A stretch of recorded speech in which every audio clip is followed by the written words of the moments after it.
Hello friends, welcome to Lucky's world. ఈరోజు నేను just 10 మినిట్స్లో అయ్యే ఈ స్వీట్ రెసిపీని అంటే బేకరీ స్టైల్లో పేడాని ఇలా చేస్తారండి. చాలా బాగుంటుంది. టేస్ట్ అయినా టెక్స్చర్ అయినా చాలా బాగుంటుందండి. జస్ట్ ఒక మూడు పదార్థాలండి. 10 మినిట్స్లో అయిపోతుంది. ఎప్పుడైనా ఈ స్వీట్ని ఇలా త్వరగా కావాలంటే ఈ స్టైల్లో ట్రై చేయండి. చాలా బాగుంటుంది. కలర్ఫుల్గా కూడా ఉంటుందండి. ఎప్పుడైనా ఇంటికి వచ్చిన చుట్టాలకైనా పిల్లలు ఎవరికైనా వచ్చినప్పుడు 10 మినిట్స్లో చేసి పెట్టండి. చాలా బాగుంటుంది. ప్లీజ్ నా ఛానల్ని సబ్స్క్రైబ్ చేయండి.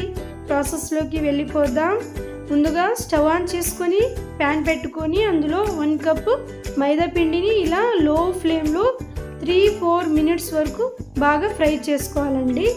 తర్వాత 3 మినిట్స్ తర్వాత చూడండి, నేను గీని యాడ్ చేసుకుంటున్నాను. 3 టేబుల్ స్పూన్ గీని యాడ్ చేసుకున్నానండి.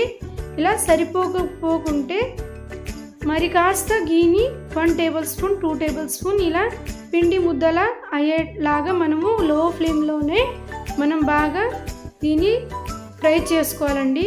ఇలా బాగా ఫ్రై చేసుకున్న తర్వాత ఆయిల్ అనేది బయటికి వచ్చి క్రీమీగా అయిపోతుంది. చూడండి, ఇలా అయిపోయినప్పుడు కాస్త గట్టిగా అయ్యేంత వరకు అంటే చపాతీ పిండిలాగా అయ్యేలాగా చూడండి. ఇలా బాగా వేసుకున్న తర్వాత స్టవ్ ఆఫ్ చేసుకొని మరి నేను పక్కకు పెట్టుకున్నానండి.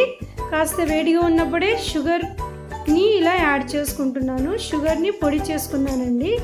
ఇలా షుగర్ అనేది మెజర్మెంట్ లేదండి, టేస్ట్ తగ్గట్టు మీరు వేసుకోండి. చూడండి, ఇలా కాస్త వేసుకొని ఇందులో ఇలాచీ పౌడర్ వేసుకున్నాను. ఇలాచీ పౌడర్ వేసుకొని బాగా మరి కాస్త కలుపుకోవాలండి. ఇది గోరువెచ్చగా ఉన్నప్పుడే మనం చేసుకోవాలి. హీట్లో ఉన్నప్పుడు వేడిగా ఉన్నప్పుడే షుగర్ అనేది బాగా అబ్జర్వ్ చేసుకుంటుంది. మీరు ఇలాచీ లేకున్నప్పుడు ఇలా వెనిలా ఎసెన్స్ అయినా ఇలాచీ అయినా యాడ్ చేసుకొని బాగా కలిపెట్టుకోవాలి. 2 ముద్దలుగా డివైడ్ చేసుకొని మీకు ఇష్టమైన ఫుడ్ కలర్ని యాడ్ చేయండి. చూడండి, ఇలా నేను గ్రీన్ కలర్ని యాడ్ చేసుకున్నాను. ఇలా ఒక బౌల్ తీసుకోండి. ఒక బౌల్లో అల్యూమినియం పేపర్ని పెట్టుకోండి. నా దగ్గర లేదు కాబట్టి ఇలా సోన్ పాపిడి డబ్బాలోనే ఇలా వేసుకొని ఆ కవర్ని ఇలా యూజ్ చేసుకున్నాను. చూడండి, దీనిపైన నేను ముందుగానే పిండి ముద్దని ఇలా మనము బాగా అంటే ఒక డబ్బా షేప్లో బాగా అడ్జస్ట్ చేసుకోవాలండి.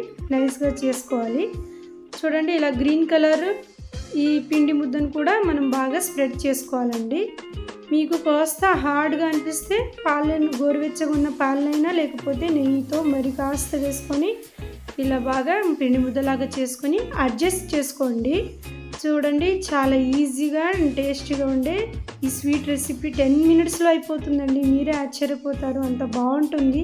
ఎక్కువ హడావిడి లేకున్నట్టు చాలా ఈజీగా అయిపోతుంది. ఇలా బాగా అడ్జస్ట్ చేసుకోండి.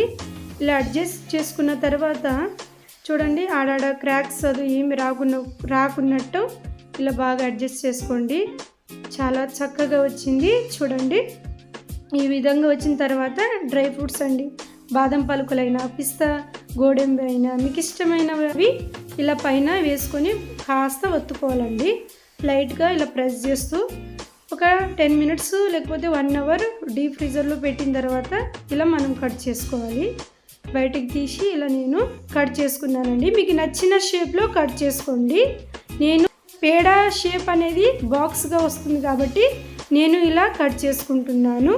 ఇలా కట్ చేసుకోవాలండి. ఇలా కట్ చేసుకున్న తర్వాత చూడండి ఎంత చక్కగా కట్ అవుతుందో. పేడా అనేది అంత సాఫ్ట్గా కూడా చాలా బాగుంటుందండి. ఇలా ట్రై చేయండి. చాలా ఈజీగా అండ్ క్విక్లీగా అయిపోయి ఈ రెసిపీ చాలా బాగుంటుందండి. కమ్మగా కూడా ఉంటుంది. ఇంట్లో ఉన్న వాటితోనే జస్ట్ 3 పదార్థాలండి. చాలా ఈజీగా అయిపోతుంది. అంతే టేస్టీగా కూడా ఉంటుంది. ఈ స్వీట్ని తింటే అలా వెన్నెలాగా కరిగిపోతుందండి. చాలా బాగుంటుంది. మరిన్ని వీడియోస్ కోసం నా ఛానల్ని సబ్స్క్రైబ్ చేయండి, షేర్ చేయండి, లైక్ చేయండి.